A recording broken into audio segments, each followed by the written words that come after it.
Hello friends, इस video में हम लोग प्रीवियस ईयर सीटेड क्वेश्चंस को डिस्कस करेंगे। Question 1, India's language in education policy is known as. तो इंडिया की जो लैंग्वेज इन एजुकेशन पॉलिसी है उसे क्या कहते हैं? तो इसका आंसर होगा three language formula. Three language formula बोला जाता है इंडिया की लैंग्वेज इन एजुकेशन पॉलिसी को। सेकेंड है which of the following statement is true of language learning. मतलब ये जो चार स्टेटमेंट्स दिए हैं उसमें से लैंग्वेज लर्निंग के बारे में क्या सही है।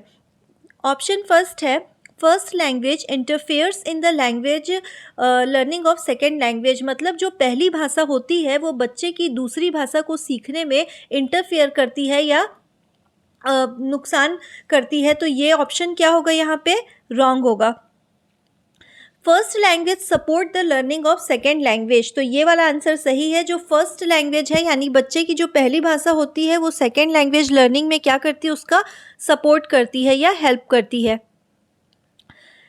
थर्ड है multilingualism as a strategy is. Multilingualism को एक स्ट्रेटजी की तरह कैसे यूज़ करते हैं? तो मल्टीलिंगुअलिज्म का मतलब होता है बहुभाषा या बहुत सारी भाषाओं का यूज़ करना। तो इसका ऑप्शन नंबर 3 है, ये करेक्ट आंसर होगा। Using the language of a learner for teaching learning of language and content subject.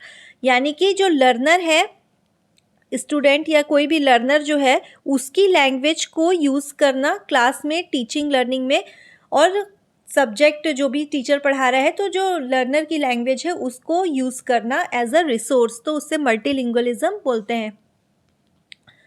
4, a reader uses his prior knowledge, makes semantic and syntactic use, then moves to more specific information.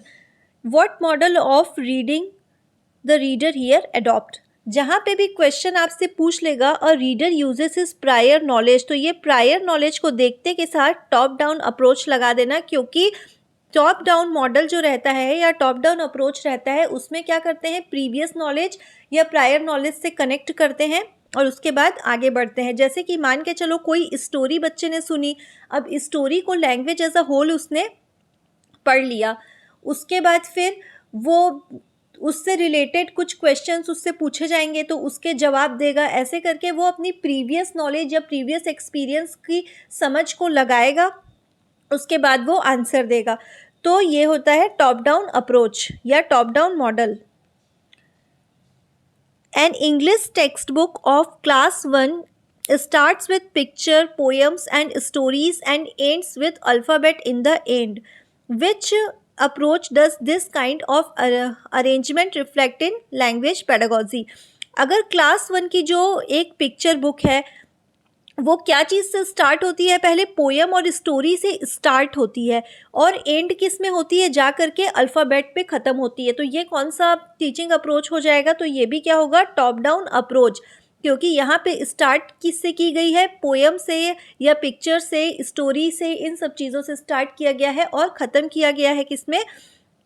Alphabet पे। लेकिन अगर question पूछा होता कि मतलब start किया गया है अल्फ़ाबेट से और जा कर के एंड हुआ है स्टोरी पे, तो आंसर क्या हो जाता? बॉटम अप हो जाता। लेकिन यहाँ पे पिक्चर और पोयम से स्टार्ट होकर के, स्टोरी से स्टार्ट होकर के एंड हुआ है अल्फ़ाबेट में, इसलिए आंसर होगा 3, top down approach.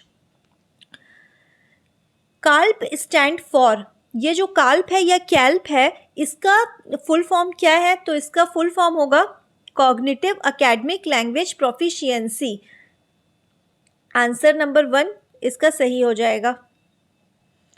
What is the status of English in Indian constitution? English का क्या स्टेटस है इंडियन कॉन्स्टिट्यूशन में? तो ये ऑफिशियल, ये एसोसिएट ऑफिशियल लैंग्वेज है। ऑप्शन 4 हो जाएगा इसका आंसर। अगर हिंदी पूछा होता या हिंदी कौन सी हमारी लैंग्वेज है, तो हिंदी ऑफिशियल लैंग्वेज है और जो इंग्लिश है वो क्या है? एसोसिएट ऑफिशियल लैंग्वेज होगी। ठीक है, आंसर 4 इसका सही हो जाएगा। Many minor and tribal languages are not available in the school curriculum and the number of speaker is receding in those languages. What is this known in socio-educational linguistics? बहुत सारी जो माइनर और tribal languages हैं वो school curriculum में available है ही नहीं, और बहुत सारे जो उसके स्पीकर्स थे पहले वो भी रिड्यूस होते जा रहे हैं, ख़त्म होते जा रहे हैं। तो इसको क्या कहते हैं सोशियो एजुकेशनल लिंग्विस्टिक में? तो इसे बोलते हैं लैंग्वेज इंडेंजरमेंट, मतलब लैंग्वेज अब लुप्त होने की कगार पे है। 10th है और ये लास्ट क्वेश्चन है, लैंग्वेज इज, तो लैंग्वेज क्या है? तो लैंग्वेज एक रूल गवर्न सिस्टम है, तो इसका आंसर 4 हो जाएगा। अगर वीडियो पसंद आया हो तो लाइक शेयर और सब्सक्राइब कीजिए। Thank you.